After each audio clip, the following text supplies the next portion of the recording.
How's it, guys? So this is me giving you a glimpse of what my fish tank stand project is coming to. It's coming along very nicely. I didn't prepare to do anything today because we would have had load shedding, which we didn't have. But check this dish. That's the side panel. That's the top line on top, and the base is in. Look at the paint. Now I'll show you this now. There's another base. My paint technique. I like to call it a technique, but it's so easy. What you do is you just paint with a normal PVA.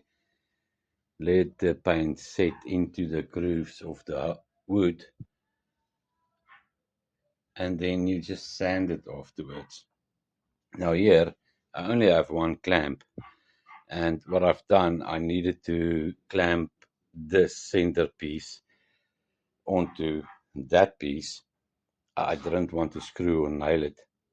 I don't have a nail gun, and I don't want to use a hammer and a nail, so I clamped it. What I did was you just wedge it on the two ends, and you clamp it. Okay, you need to clamp it in the center, and I didn't clamp it in the center, but it did. It worked. It's flush against that piece.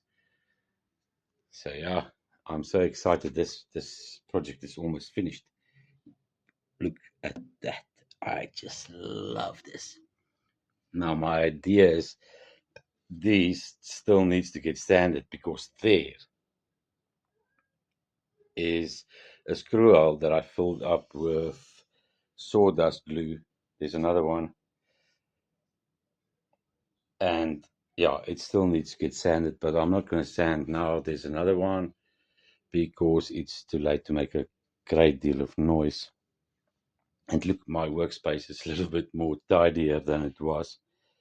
I did make a mistake to sand with this guy inside, and it made a lot of dust. Just one piece I sanded with it. So yeah, it's almost done. I'm really excited. I'm gonna do the top now. Get this thing down on the ground and do the top. Cheers.